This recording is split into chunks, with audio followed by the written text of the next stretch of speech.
प्रमुख पदाधिकारी सहकारी इथे उपस्थित असलेले सर्व वडीलधारी मंडळी बंधू भगिनीनो आणि माझे सर्व तरुण मित्रांनो, आज आपल्या प्रभाग 6 मध्ये माझ्या महायुतीच्या सर्व 4 उमेदवारांच्या प्रचाराच्या निमित्ताने आज मी ते आलेलो आहे। आल्यावर माझ्या अगोदर दोन्ही मान्यवरांची भाषण झाली। आमचे राऊतजी बोलले आणि मग नंतर आमचे आमदार साहेब बोलले आणि इथे किती भीतीचं वातावरण आहे, कामं होत नाही आणि काही विरोधात केलं तर लगेच त्याच्यामध्ये पाणी बंद केलं जातं, अशा सगळ्या गोष्टी कानावर आल्या। मी आपल्याला या निमित्ताने मी एवढंच सांगेन, इथे आल्यानंतर या सगळ्या गोष्टी अगर कानावर येत असतील, आम्ही सरकारमध्ये असताना मंत्री असताना अगर तुम्हाला कोण भीती दाखवण्याची हिम्मत करत असेल तर मग आम्हाला काही मंत्री राहण्याचा अधिकार नाही। आणि त्याही वरती कोकणाच्या माझ्या जनतेला कोण घाबरत असेल आणि घाबरत असताना राणे अगर गप्प बसले तर मग आम्ही गावी पण जाऊ शकत नाही। म्हणून तुम्हाला प्रत्येकाला सांगतो, या सगळ्याचा रामबाण उपाय, या सगळ्यावरचं औषध जसं तुम्ही लोकसभेला शोधलं, विधानसभेला मार्ग काढलात, तसंच आता महापालिकेला पण 15 तारखेला मार्ग काढण्याची संधी आहे। तुम्ही तुमच्या विचाराचा खासदार निवडून दिलात, केंद्रामध्ये आपला प्रतिनिधी पाठवलात, विधानसभेमध्ये तुमच्या हक्काचा आमदार म्हणून आमच्या राजन नाईकींना निवडून दिलं। बघा आयुष्य किती सोपं झालं की नाही, प्रश्न सुटतायत की नाही, पडापडा बसून ते उभे राहून किती मोठे आकडे सांगत होते तुम्हाला, आता त्याच्यातले शून्य किती आहेत मी एकाला पण विचारलं त्याला कोणालाच कळणार नाही, बरोबर आहे की? पण तरी पण एक लढणारा, तुमच्या हक्काचा विचाराचा न घाबरवणारा तुम्हाला लोकप्रतिनिधी इथे तुम्हीच निवडलाय ना, काय आम्ही निवडलं नाही, काय बाहेरचे मतदार आले नाही। तुम्ही मतदार म्हणून तुमच्याकडे असलेला अधिकार या भारतामध्ये, या हिंदू राष्ट्रामध्ये तुम्हाला घाबरवण्याचा, तुम्हाला भीती दाखवण्याचा कोणालाही अधिकार नाही, हे पहिलं तुम्ही डोक्यात बांधून ठेवा। आणि अशी कोण हिम्मत करत असेल तर आज जसं प्रचाराच्या निमित्ताने बोलवलं ना, राऊतजी मध्ये कुठेतरी बोलवा, आपली याच्यामध्ये PhD आहे। आम्ही काही ते व्हाईट करो लोकप्रतिनिधी नाही, आपल्यालाही काही औषधं द्यायला येतात, आम्ही पण त्याच शाळेचे विद्यार्थी आहोत, काही चिंता करू नका। भारतीय जनता पक्षामध्ये राजन नाईक साहेबांसारखे आमदार आहेत आणि नितेश राणे सारखे पण आमदार आहेत, एक लक्षात। म्हणून ते तुम्ही डोक्यातून काढून टाकाव, पण मार्ग काढण्याची सगळे औषध सगळे तुमच्याकडे आहे। 15 तारखेला तुम्ही महापालिकेची निवडणूक आता चालू आहे, हे 4 तुमच्याकडे नगरसेवक आम्ही उभे केले आहे। ज्या नगरसेवकांना तुम्ही मतदान केलं तर ते थेट मतदान तुम्ही थेट नरेंद्र मोदी साहेबांना करत आहात। या 4 मतदान करणं म्हणजे थेट देवेंद्र फडणवीस साहेबांना मतदान करत आहात। या 4 मतदान करणं म्हणजे थेट एकनाथ शिंदे साहेबांना मतदान करणार आहात। आणि या 4 मतदान करणार म्हणजे थेट नारायण राणे साहेबांना मतदान करणार आहात, हे तुम्ही पहिलं लक्षात ठेवा। त्या गोष्टी पहिल्या तुम्ही डोक्यात, पहिल्या त्या गोष्टी तुम्ही समजून घ्या। त्या निवडणूक आहेत, सगळ्या गोष्टीवर मार्ग काढायचा आहे। भीतीचं वातावरण हप्ते आम्ही सगळे सरकारमध्ये असताना एवढी मस्ती कोणाची आम्ही नाही सहन करत हो। आता आचारसंहिता आहे म्हणून ठीक आहे, नाही तर राऊत साहेब 16 तारखेला येतो सकाळी, बघू काय होतं। रस्त्यावर उभं राहीन इथे बघू कोणी फिरकत इथे.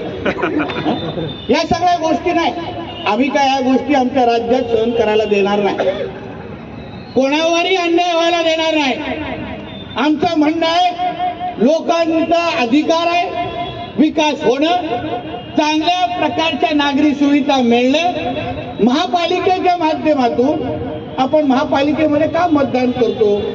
म्हणजे नागरिक म्हणून तुम्हाला प्रत्येकाला 16 प्रकारच्या नागरी सुविधा उपलब्ध करायलाच लागतील. यासाठी महापालिका स्थापन झालेल्या 16 प्रकार, रस्ते, पाणी, वीज, शिक्षण, आरोग्य व्यवस्था, हे सगळ्याचे सगळे 16 प्रकारच्या जेव्हा नागरी सुविधा तुम्हाला उपलब्ध होतील तेव्हाच खऱ्या अर्थाने तुमची महापालिका योग्य काम करते असं तुम्ही समजू शकता.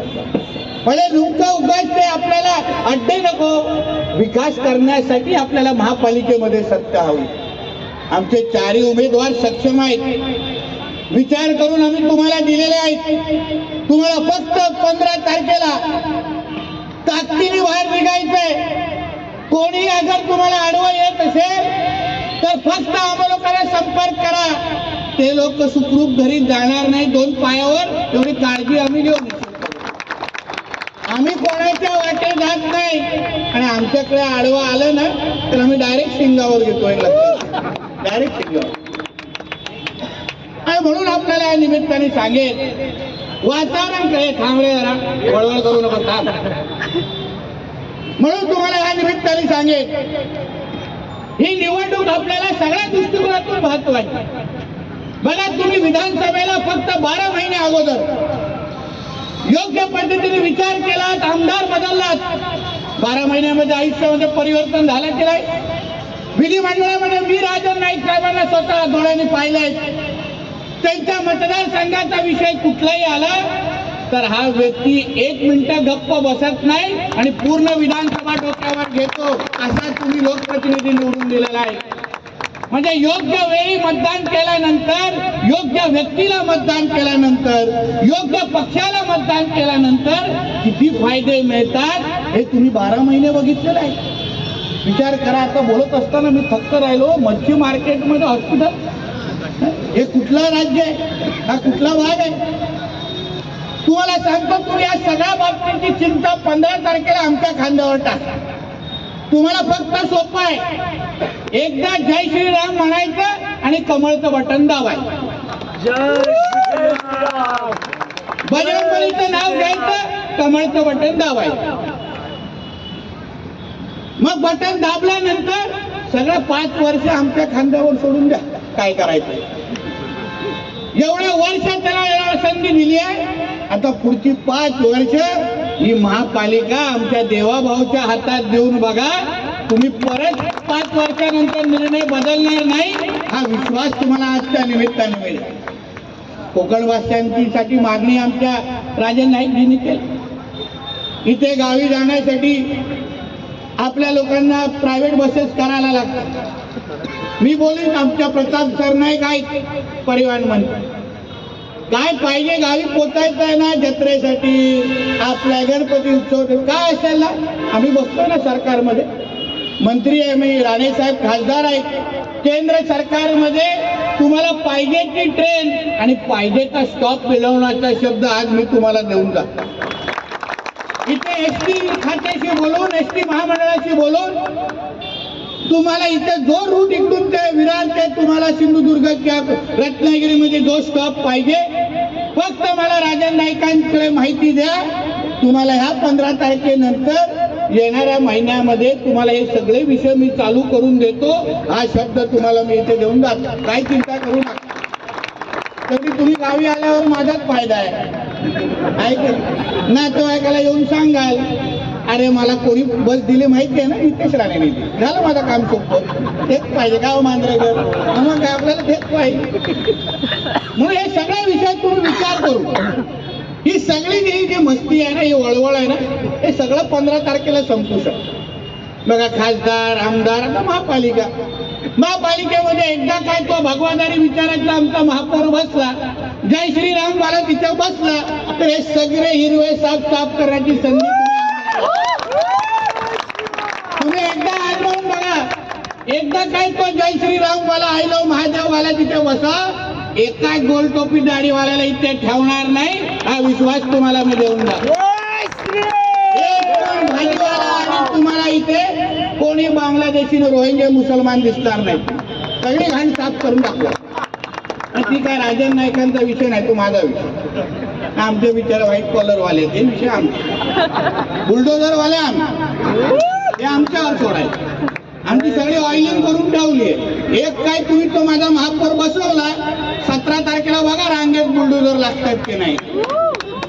सगळे थडगे बिडगे सगळं उडून टाकू इथून, काय ठेवणार नाही लँड जिहादच्या नावाने. म्हणून ही संधी तुमच्याकडून मागायची, तुमच्या हातात सगळं आहे. काय घाबरू बघू नका, आम्ही सत्तेत बसलेलो आहे. या 7-8 दिवसामध्ये काही झालं नाही तर सांगा, राजन नाईक जीतला सांगा, मी शेवटचे 48 तास इथे येऊन बसतो, रात्री फिरत बसतो बाहेर तिथे, बघू मला पण. आपलं आवडतं काम आहे, आवडतं का. म्हणून तुम्हाला सांगतो, ही सगळी आलेली संधी, जशी विधानसभा आणि लोकसभेला तुम्ही संधीचं सोनं केलं, तशी संधीचं सोनं तुम्हाला आता 15 तारखेला करायचंय. एकदा काय ती महापालिकेची सत्ता आम्हाला द्या. तुम्ही बघा 12 महिन्यामध्ये आमच्या देवेंद्र फडणवीस साहेबांचं काम बघा, कुठल्या पद्धतीने राज्यामध्ये परिवर्तन आम्ही करतोय. मेट्रोच्या जाळ्यापासून रोजगार निर्मितीपर्यंत प्रत्येक गोष्टी आज महाराष्ट्रामध्ये होत आहेत. महाराष्ट्राकडे पूर्ण जग आणि पूर्ण देश लक्ष घालतोय की ह्या राज्यामध्ये किती काम होत आहेत. बघा, जे काय वाळवंट बंदर इथे येत आहे, माझ्या खात्या अंतर्गत आहे. 26% महाराष्ट्र सरकारच्या अंतर्गत वाळवंट बंदर येत. तुमच्या हक्काच्या माणसाकडे वाळवंट बंदर आणि बंदर खातं आहे. मी इकडे असलेल्या माझ्या सगळ्या तरुणींना विश्वास देतो, तुम्हाला अगर त्या वाळवंट बंदरामध्ये काम करायची इच्छा असेल तर तुमचा हा भाऊ, मित्र आणि मुलगा तुम्हाला तिथे नोकरी लावण्याची जबाबदारी देऊन जाईल. प्रत्येक घरामध्ये इच्छेनुसार किमान एका व्यक्तीला त्या वाळवंट बंदरामध्ये लावण्याची जबाबदारी ही माझी असेल, हा विश्वास तुम्हाला मी आज देऊन जातो. तुम्ही फक्त तयारी दाखवा, तुम्ही आम्हाला फक्त संपर्क करा, त्याच्या बाबतीमध्ये कौशल्य विकासची सगळी कोर्स करा, मग बाकी माझ्यावर सोडा.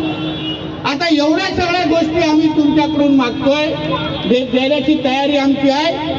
तुमच्याकडून फक्त 15 तारखेला तुम्ही कमळ चिन्हाच्या समोर आणि आमच्या ताईसाठी धनुष्य बाणाच्या समोर फक्त बटन दाबा आणि 16 तारखेनंतर आपण जोरात भगवादारांची मिरवणूक काढू आणि 17 तारखेपासून कामाला लागू. 16 तारखेला मी काय डिस्टर्ब करणार नाही आणि पोलिसांना डिस्टर्ब करायला पण देणार, बरोबर आहे.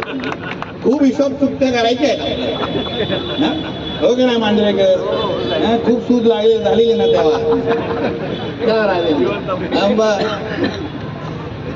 म्हणून या सगळ्या गोष्टी आपल्या समोर मांडल्या पाहिजेत. म्हणून आज आम्ही आलेलो आहे. प्रचार असला तरी तुम्ही मतदार म्हणून विचार करा. आज तुम्ही गावात गेल्यानंतर बघा तिथे सन्मान्य राणे साहेबांच्या माध्यमातून मी पालकमंत्री म्हणून आम्ही कसा विकास तिथे करतो.